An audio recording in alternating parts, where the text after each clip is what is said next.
Those are your 1 p.m. games. We move into afternoon action. We start at 4:05 p.m. Eastern. New York Jets at Denver Broncos. We're a mile high in Denver, Colorado. And Brady says we're all in it together. Go Cards. God, it just seems like Jacksonville Jaguars are just going to get abused here, but I don't want to double up. But you know what? The easiest bet on the board last week by far was the Patriots, and I doubled up there. I knew it was public. I didn't care. I just simple double up. Let's talk Jets Broncos here. Jets Broncos 4:05 p.m. Broncos open up at minus 11.5. They're still 11.5 at Pinnacle, but that's at plus 110. It's 10.5 everywhere else.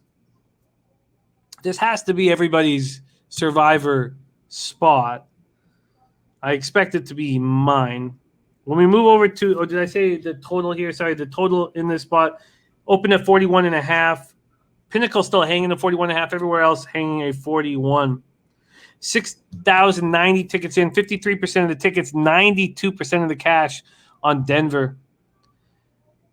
Then 60% of the tickets on the under, but just 27% of cash on the under. Jets come in off an ugly 25-6 loss at home to the Patriots. Zach Wilson, first player since at least 1991 to throw interceptions on each of his first 2 pass attempts in a game. Also the first player since at least 91 to throw 3 interceptions in his first 5 pass attempts in a game. He finished 19 for 33 for 210 yards, no touchdowns, 4 interceptions. He was booed by the hometown faithful. Jamison Crowder was a surprise scratch with a hamstring injury. Braxton Berrios led the receivers with 7 catches for 73 yards. Elijah Moore, 4 catches for 47 yards. The Jets were able to move the ball on the ground. They ran 31 times for 152 yards. Michael Carter ran 11 times for 59 yards. Ty Johnson, 12 for 50. But their defense was unable to get after Mac Jones. 2 quarterback hits in the game. Broncos come in off a 23-13 win at Jacksonville. Bridgewater, 26 for 34 for 328 yards, 2 touchdowns, 0 interceptions. Teddy covers. He did again for me. I was only on the full game minus 6. He became the 4th player in NFL history to open a season with consecutive games in which he had 2 TD passes, no picks, and completed 75% of his passes. Drew Brees in 2018, Rodgers 2015, Jeff George in 1994. Judy was out. Cortland Sutton was awesome. It's everything that we imagined he would be. Didn't get to see it last year because of injury. 9 catches for 159 yards, a giant target. Javonte Williams ran 13 times for 64 yards. Is he the RB1? Bradley Chubb's return from an ankle injury was sadly short-lived. Gone. Aggravated the injury. Was very upset. Patrick Surtain, first career start in place of Ronald Darby, was out with a hamstring injury, got his first pick. And Josie Jewell, their prize linebacker, left in the first half with a shoulder injury. So the Broncos are dealing with real injuries, but the Jets are a shitty football team. Bebsie, take it away. Jets Broncos. Look, the Jets got mauled offensively. Obviously, Zach Wilson, disastrous performance, 4 INTs, facing a Bill Belichick defense that historically has absolutely dominated rookie QBs. Well, now there's a Vic Fangio defense coming in, doing the same thing. I like Robert Saleh, obviously. I like the fact that this New York Jets team doesn't seem as sad now that the worst coach in the history of the NFL is gone in Adam Gase. But this is one tough week after another for Zach Wilson. He now has to go into Denver to play a Vic Fangio defense that is very good.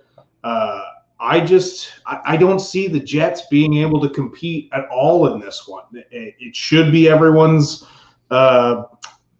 survivor pick this week. I hate laying that many points, although I still think that Denver can probably cover the full game. But I like the first half look at a touchdown. I see them just coming out, stomping these Jets early. It's going to be tough. Zach Wilson's going to be gun shy this week. I don't see them moving the ball much in the first half. They just don't have the players, the personnel to do much right now. They've had serious injury on both sides of the football already to start this season. And so first half, Broncos -6.5. That's my look in this game. Interesting. Not that I dislike it at all. I don't, but I just see another. I think that Dennis Garcia nailed it with his under. He's got this at 38.5. Teddy is just going to be very smart and conservative like he is. And I think the under is a slam dunk here. And I'm going to move on that as soon as the show's over. I think Dennis nailed it. But I will line shop for you in first half. And maybe this is another Jets team total over. Overtime saying, Jimmy, we cashed the Jets team total under 18. I got 17.5, but he got 18. I hope they hang another 18 for this week. I don't see how the Jets score any points, and I don't see how now the Broncos are dealing with some injuries to their defense, but I don't see how they give the Jets an opportunity to put up points. Is 14.5 juice to the under right now. Is Mekhi Becton still out? Yes. As far as I know, he's going to be out for like 3 or 4 weeks here. I'm going to. What do you have for a Jets team total right now? 14.5, a juice to the under at -130. So I would line shop because I'm sure I could get you better than Bet365. Yeah, you know what? I'm going to jump on that Jets team total under. Okay, I'm going to line. So right now, your Jets team total under is 14.5 at -130. That's at Bet365, but I imagine I can do better than that for you. So I will look around for that, and we'll pop that out tonight. For me, I agree with that look, but I think that this is a full game under is fine for me. Even with the injuries to the Jets defense, Salah is still doing an okay job at his bread and butter, and I just don't see the Broncos risking anything. So I'm going to go full game under 41. Did you also want the Broncos first half? Mm-hmm. And the Broncos first half, let's line shop for Bebsie right now. We're going to first half Broncos, Denver Broncos. I really feel like it could be a lackadaisical situation for the Broncos. But I wouldn't bet against it by any means. -6.5. We can get you a -103 at Pinnacle. So this is Bebsie, Bebsie, and Bebsie. Okay, so this is the Broncos first half -6.5 at -103. And I'm going to move on the full game under 41. That's going to be my only look on this spot. Burgundy Bet says Broncos first half hurt last week. And Dennis Garcia, who's got tons of Broncos future, says winning is contagious, hoping Denver falls in love with it.